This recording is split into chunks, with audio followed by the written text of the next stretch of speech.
Halo, selamat pagi semuanya, siswa-siswi kami, khususnya di kelas 7.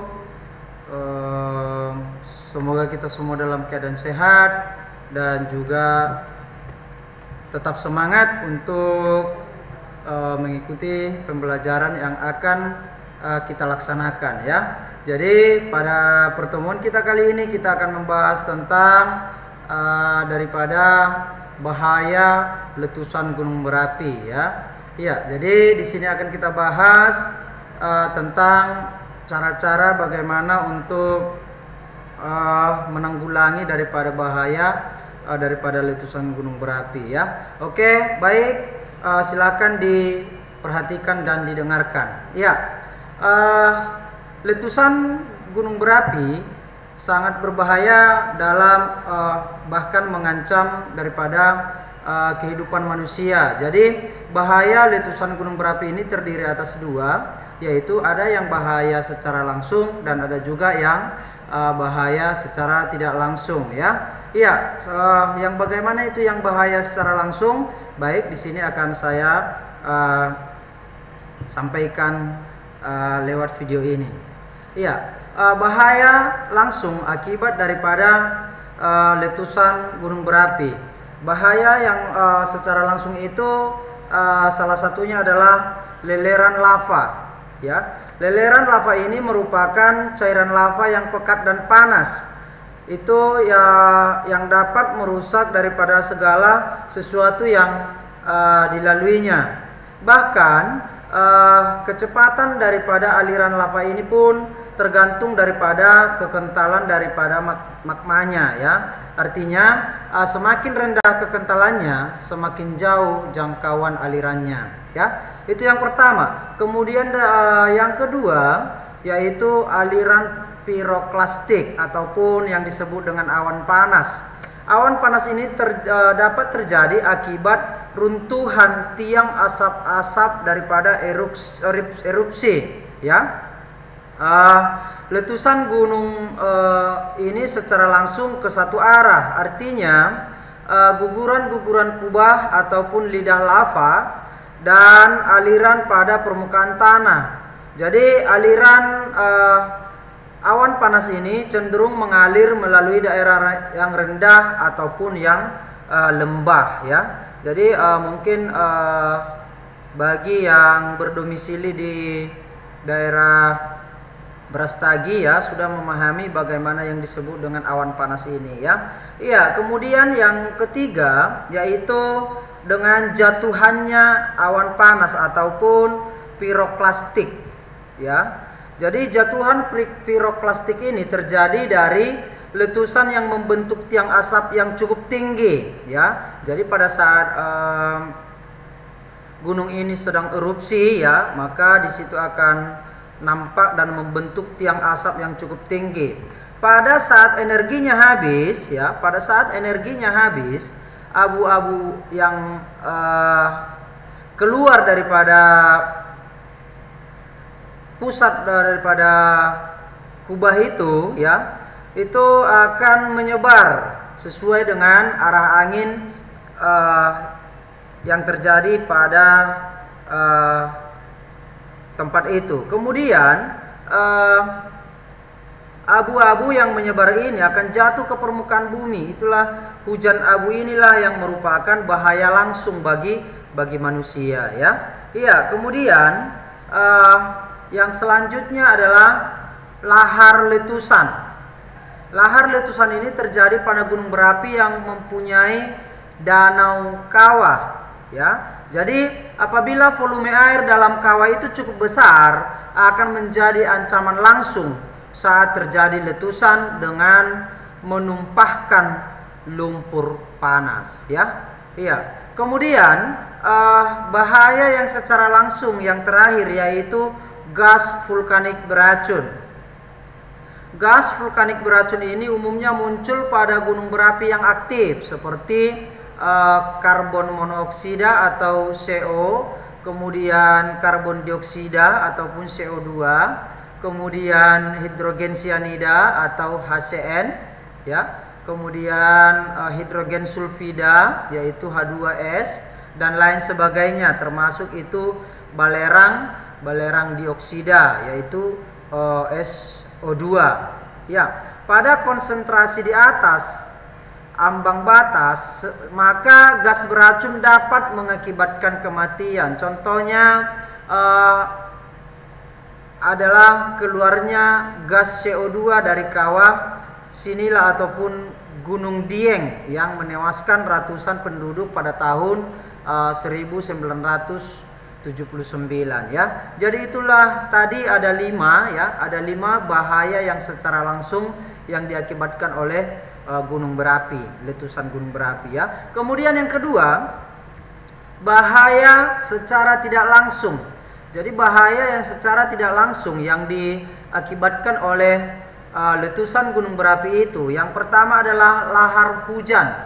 Lahar hujan ini artinya lahar dingin yang terjadi apabila material hasil erupsi daripada gunung berapi itu masih mengendap di puncak dan lereng terbawa oleh hujan kepada permukaan air ya.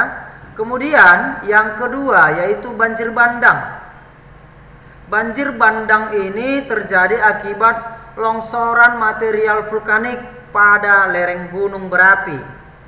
Ya, ini terjadi karena jenuh air ataupun curah hujan yang cukup tinggi ya, sehingga aliran lumpur itu terbawa oleh air ya, yang membahayakan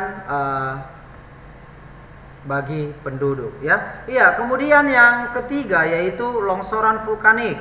Longsoran vulkanik ini dapat terjadi akibat letusan gunung berapi. Kemudian pancaran uap air ya, kemudian terjadi akibat pelapukan batuan pada tubuh gunung berapi ya. Jadi itulah dia tadi bahaya yang tidak langsung, yang diakibatkan oleh letusan gunung berapi ya. Iya, kemudian setelah kita mempelajari tentang bahaya-bahaya yang diakibatkan oleh letusan gunung berapi, maka di sini juga kita akan membahas bagaimana cara penanggulangan bencana yang diakibatkan oleh gunung berapi ya.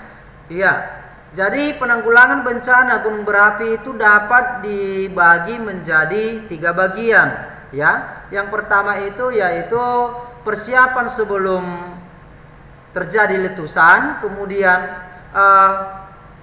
hal-hal yang perlu kita lakukan selama terjadi letusan, kemudian hal-hal yang perlu kita lakukan setelah terjadi letusan ya. Iya. Jadi yang pertama kita bahas hal-hal yang perlu kita lakukan sebelum terjadi letusan. Yang pertama, pemantauan dan pengamatan kegiatan pada semua gunung berapi aktif ya. Jadi sebelum letusan kita pantau dulu ya semua kegiatan-kegiatan yang biasanya dilakukan di sekitar gunung berapi yang aktif. Kemudian yang kedua, pembuatan dan penyediaan peta kawasan rawan dan zona risiko yang bahaya gunung berapi ya. Jadi itu harus dibuat dan disediakan ya. Kemudian yang ketiga, melaksanakan prosedur tetap penanggulangan bencana letusan gunung berapi. Kemudian yang keempat, hal yang kita lakukan itu melakukan bimbingan dan pemberian informasi tentang gunung berapi. Yang kelima, melakukan penyelidikan dan penelitian geologi, geofisika dan geokimia pada gunung berapi. Dan yang terakhir, melakukan peningkatan sumber daya manusia dan pendukungnya ya. Jadi itulah hal-hal yang perlu kita lakukan sebelum terjadi letusan. Iya, sekarang kita lanjutkan hal-hal yang perlu kita lakukan selama terjadi letusan.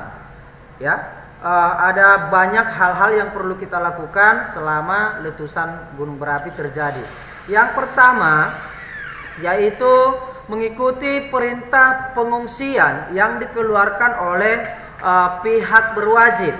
Ya, jadi apabila ada pihak-pihak yang berwajib menyampaikan tentang memerintahkan pengungsian, maka kita harus mengikutinya. Kemudian yang kedua, menghindari melintas searah dengan arah angin dan sungai yang berhulu di puncak gunung yang sedang meletus, ya. Jadi kita harus menghindari ataupun melintas searah dengan arah angin pada daerah